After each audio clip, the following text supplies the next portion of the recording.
जय राजस्थान भाइयों, मैं नितिन जांगीर आपका बहुत बहुत स्वागत करता हूं हमारे YouTube channel Rajasthan online teaching पे। भाइयों, आज हम आपके सामने एक नई क्लास लेके आए हैं झालावाड़ की झालावंश की, और हमने अंतिम क्लास में पढ़ा था कोटा के शासकों के बारे में। तो भाइयों, आज हमारी क्लास होगी झालावाड़ के झालावंश की।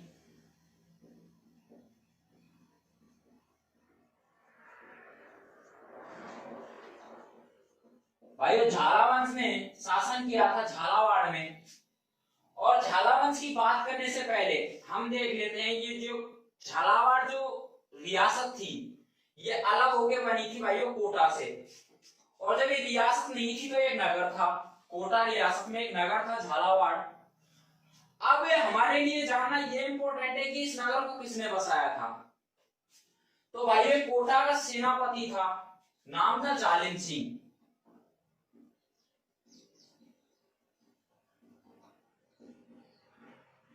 जालिम सिंह ने भाइयों 1791 ईस्वी में 1791 ईस्वी में जालिम सिंह ने झालावाड़ नगर अलग बसा दिया भाइयों, और झालरापाटन नगर भी बसाया था जालिम सिंह ने। तो भाइयों, आज हम बात करेंगे कि झालावाड़ कब अलग हुआ था और इसका प्रथम शासक कौन था।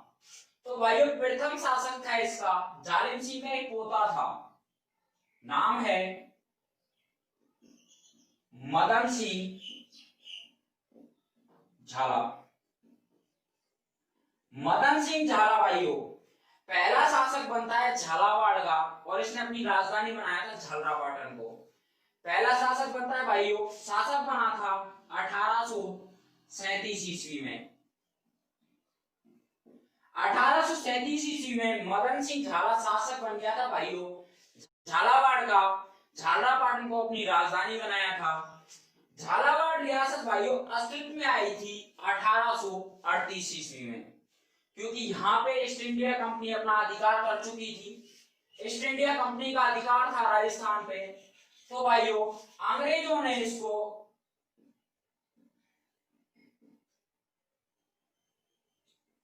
स्वीकृति दी थी 1838 ईस्वी में। तो भाइयों, अस्तित्व में आ गई थी एक नई रियासत झालावाड़, और अंग्रेजों ने इसकी स्थापना करवाई थी। ये सबसे नई रियासत है, सबसे नवीनतम रियासत कह सकते हैं, और सबसे अंतिम रियासत है भाइयों झालावाड़। भाइयों, मदन सिंह के बाद एक शासक हुआ था पृथ्वी सिंह। पृथ्वी सिंह शासक बना था भाइयों मदन सिंह के बाद। पृथ्वी सिंह ने भाइयों एक तो नवलखा दुर्ग बनवाया था झालावाड़ में, एक नवलखा दुर्ग का निर्माण करवाया था पृथ्वी सिंह ने। और हम आपको बार बार क्लासों में रिपीट करते रहते हैं भाइयों कि 1857 की क्रांति और राज्य के एकीकरण से संबंधित शासक पूछे जाते हैं, एग्जाम्स में बार बार पूछे जाते हैं। तो भाइयों, पृथ्वी सिंह 1857 की क्रांति के टाइम शासक था।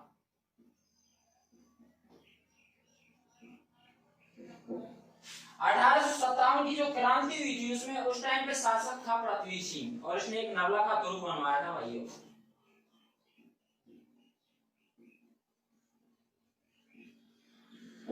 भाइयों, मैं फिर कह रहा हूं आपसे, एकीकरण और 1857 की जो क्रांति है उसके टाइम पे जो शासक थे उनके बारे में एग्जाम्स में पूछा जाता है। इनको आप ध्यान कर लीजिए, बार बार कह रहा हूं आपसे, आप इनको ध्यान रखो। मैं हर क्लास में आपको जो शासक होता है उस टाइम पे वो मैं आपको बता देता हूं, और आप इनको माइंड में रखिए, इनको ज्यादा से ज्यादा पढ़ते रहिए भाइयों। अब बात करेंगे पृथ्वी सिंह के बाद एक शासक हुआ था। पृथ्वी सिंह के बाद शासक था भाइयों भवानी सिंह। भवानी सिंह ने एक भवानी नाट्यशाला का निर्माण करवाया था। भवानी नाट्यशाला की स्थापना करवाई थी भवानी सिंह ने। तो भाइयों, भवानी सिंह इसने भवानी नाट्य शाला का निर्माण करवाया था। भाइयों एग्जाम्स में रिपीटेड क्वेश्चन है, बार बार पूछा जाता है, भवानी नाट्यशाला कहाँ स्थित है, भवानी नाट्यशाला की स्थापना किसने करवाई थी। भाइयों ये क्वेश्चन पूछा जाता है। और जो सबसे अंतिम शासक था झालावाड़ का वो था भाइयों हरिश्चंद्र। और ऐसे कोई शासक और नहीं है जो मैं उनके बारे में आपको बताऊं, झालावाड़ में ऐसा कोई शासक नहीं था। अंतिम शासक था भाइयों हरिश्चंद्र। इसी के साथ हमारी छोटी सी क्लास है आज झालावाड़ की, और कल हम स्टार्ट कर देंगे मेवाड़ का इतिहास स्टार्ट कर देंगे भाइयों। मेवाड़ कल की क्लास में हम स्टार्ट करने वाले हैं। तो भाइयों मिलते हैं अगली क्लास में। जय हिंद।